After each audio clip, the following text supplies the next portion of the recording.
أسكن الله تعالى آدم وحواء الجنة لينال بخيرها وظلها وفاكهتها وطعامها. ونهى الله آدم وحواء عن الأكل من إحدى الأشجار، وعاش آدم وحواء مطيعين لأمر الله. ولكن إبليس اللعين لم يعجبه هذا، وقال في نفسه: لا بد أن أخرج آدم وحواء من الجنة. وقد حقق مراده من خلال وسوسته إليهما بأن من يأكل من هذه الشجرة يتحول لملك من الملائكة، وبذلك يكون له الخلد فلا يموت أبدا. وأكل آدم وحواء من الشجرة، وكان جزاؤهما أن أخرجهما الله من الجنة ليعيش على الأرض، وأبناؤهما من بعدهما حتى يوم القيامة. بسم الله الرحمن الرحيم. وقلنا يا آدم اسكن أنت وزوجك الجنة وكلا منها رغدا حيث شئتما، ولا تقربا هذه الشجرة فتكونا من الظالمين. فأزلهما الشيطان عنها فأخرجهما مما كانا فيه، وقلنا اهبطوا بعضكم لبعض عدو، ولكم في الأرض مستقر ومتاع إلى حين. صدق الله العظيم. لقد حل على الأرض ضيوف. نعم، آدم وحواء وإبليس اللعين الذي لن يترك الأرض ومن عليها يعيشون بخير. نعم، فهو وراء خروج آدم وحواء من الجنة، ولن يتركهما وأبناءهما وأحفادهما في خير. إن بني آدم لابد أن يتعلموا الدرس من وراء خروج أبيهم آدم وأمهم حواء، وألا يستجيبوا لوسوسة الشيطان. ولكن كيف يعرف الإنسان أن ما بداخله وسوسة شيطان؟ عندما يشعر الإنسان أن ما يقدم عليه لا يمكن أن يفعله أمام باقي الناس. ليس ذلك فقط، وإنما كل أفعال قد تؤدي إلى الإضرار بأي شيء، بالنبات أو الحيوان أو الجماد، وهي أمور يمكن أن تحدث أمام الناس، ولكنها قد تكون من وحي إبليس. ولكن لا أعتقد أن هذه النصائح قد تفيد بني آدم. لن يستفيد من النصيحة إلا أصحاب القلوب والعقول الواعية الذكية. انظرا آدم عليه السلام والسيدة حواء يبنيان لهما خيمة تؤويهما. نعم، فأمامهما مهمة تعمير كل الأرض. ترى هل سأعيش حتى أرى أبناء آدم وقد أصبحوا لا يحصون عددا؟ لا أعتقد أنك ستبقين كل هذا الوقت، فعمر الزهور قصير.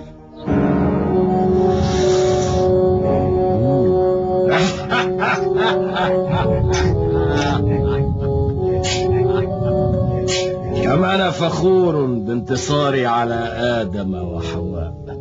إنني أكره آدم من كل وجداني. سيدي إبليس، كل هذا الكره لآدم لماذا؟ كان سببا في غضب الله تعالى علي وطردي من رحمته. ولكنك يا سيدنا رفضت أن تطيع أمر الله وتسجد لآدم كما سجدت كل الملائكة. نعم، وقلت أنا خير منه، خلقتني من نار وخلقته من طين. اسكتوا، لا أريد أن يتكلم أحد في هذا الموضوع أبدا.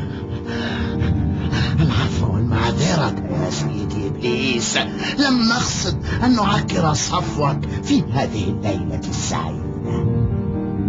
أي ليلة سعيدة هذه التي تتحدثون فيها بهذا الكلام الكريم؟ أنتم أغبياء. معذرة يا سيدي، ولنبدأ احتفالنا بطرد آدم من الجنة.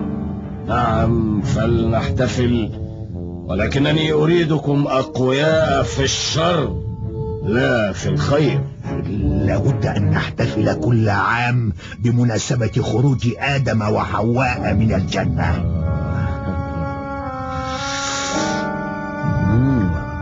فكرة شيطانية، ولكن ذلك لا يكفي، فلا بد أن نضيف لهذا الانتصار انتصارات أخرى على بني آدم.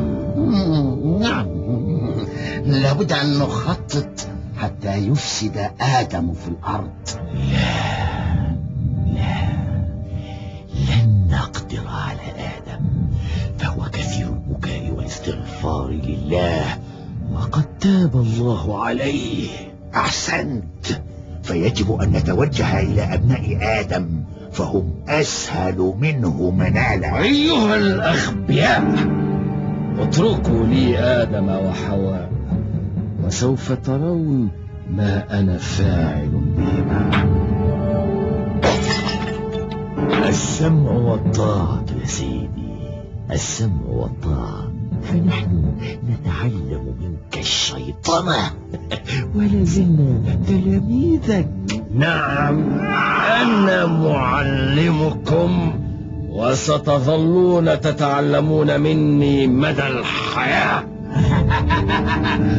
فلنبدأ الاحتفال، كفى شتانا. اذهبوا جميعا، لا حفل اليوم.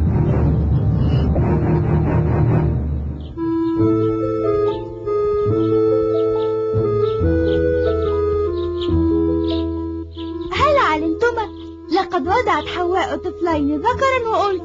نعم، كم أسعدنا هذا الخبر، فالأرض في حاجة إلى أن يعمرها الإنسان، وها قد تضاعف العدد. إن آدم عليه السلام رجل خير وعلم، وهو يتعامل مع الجميع بكل خير. نعم، هو كذلك. وكم كانت سعادتي لفشل إبليس اللعين في وسوسة آدم ليفسد في الأرض. لقد تعلم آدم جيدا من الدرس الأول، ولا أعتقد أن يقدر عليه إبليس. الخوف كل الخوف من أبناء آدم أن يصدقوا أحلام إبليس الكاذبة. نعم، الخوف من أبناء آدم. لن يمنع آدم عنهم النصيحة، وسيعلمهم مما علمه الله.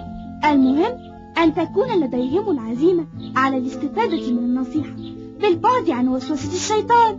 نعم، المهم هو النجاح في الاختبار، خصوصا وأن إبليس اللعين يزين لهم الأشياء السيئة لتبدو أمامهم جميلة. نعم، لن يترك إبليس هؤلاء الأنبياء في حالهم. لا لا تلقي يا آدم الطوب.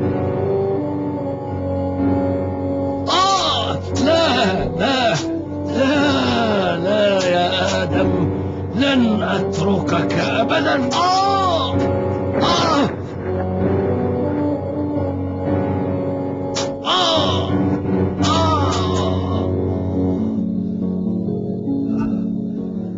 لقد تعبت من آدم، إنه يقول لي اذهب يا رجيم، لقد هزمني آدم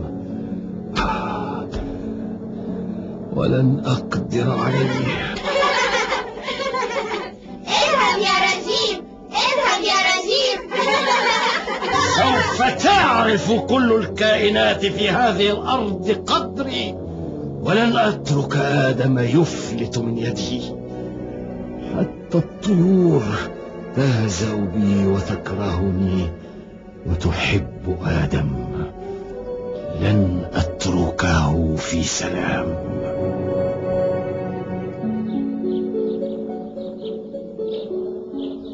لقد كبر ابن آدم وحواء، وأصبحا يدبان على الأرض، كما أنهما أنجبا طفلين جديدين ذكرا وأنثى. هؤلاء الأبناء سوف يعمرون الأرض ويملؤونها بشرا. الآن أصبح على الأرض 6 من بني البشر، وقريبا سيكونون أكثر وأكثر. ولكنك لن تشاهديهم، وهم لا يحصون عددا، لأن ذلك يستغرق وقتا طويلا. هدئي من روعك، فالأمر يتطلب مئات السنين، والزهور عمرها قصير. يا للغباء، الله وحده هو الذي يحدد عمر كل كائن على وجه الأرض. يبدو أن حواء قد أنجبت طفلين آخرين. اللهم بارك في نسل آدم واحفظهم من إبليس اللعين. نعم، فهو لبني آدم كل الكره ويتمنى لهم العذاب، ولكن آدم يعلم أبناءه منذ صغرهم كل شيء لعلهم يفقهون.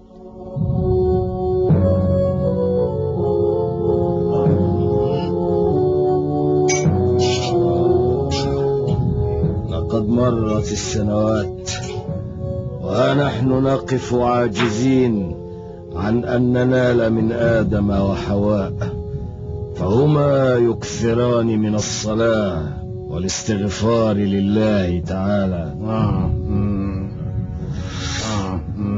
إننا لا نشعر بسعادة احتفالنا السنوي بطرد آدم وحواء من الجنة بعد أن هزمنا آدم كل هذه السنوات. صدقت، وأنا مثلك أشعر بمرارة الخزي والعار والفشل. فلتترك لنا آدم لنشارك في وسوسته لعلنا نفلح. نعم يا سيدي، علينا أن نتحرك جميعا لنوقف انتصارات آدم. لن نحاول مع آدم، فلو اجتمعت كل الشياطين فلن تقدر عليه، فهو من عباد الله المخلصين ولا حيلة لنا عليه. وماذا نحن فاعلون إذا؟ لقد كثر أبناء آدم ولن نتركهم في حالهم.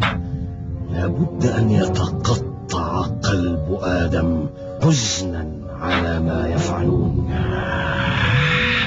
لقد قلت ذلك من قبل. المهم أيها الإبليس الصغير أننا رجعنا إلى الصواب وسوف نبدأ العمل. سمعا وطاعة إلى إغواء أبناء آدم.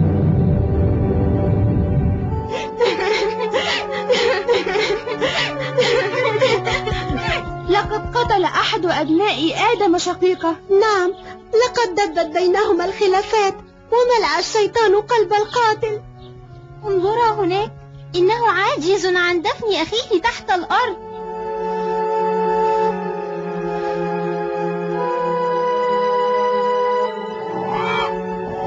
إن ابن آدم يبكي لأنه لم يعرف كيف يدفن أخاه مثل الغراب الضعيف.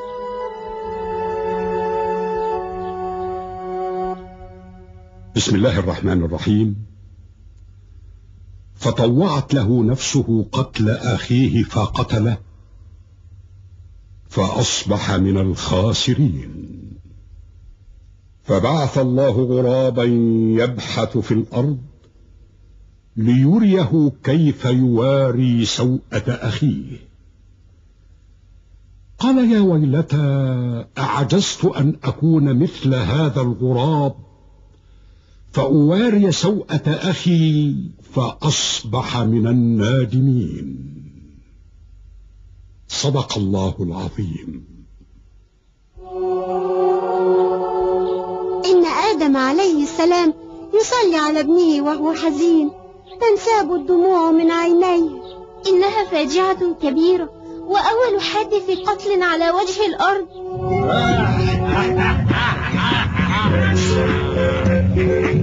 لقد انتصرنا على أبناء آدم ولم ينفعهم ما تعلموه. لا بد من أن نواصل الانتصارات على أبناء آدم حتى يوم القيامة. سوف نجعلهم يقتلون ويسرقون ويفعلون المنكر.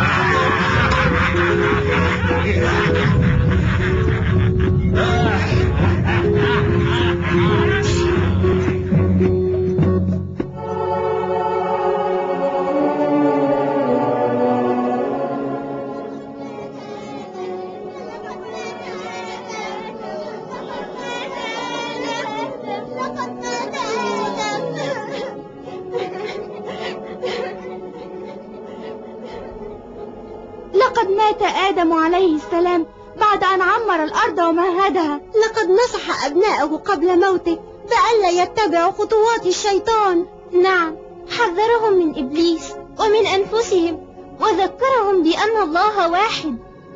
لعل بني الإنسان يتذكرون نصيحة آدم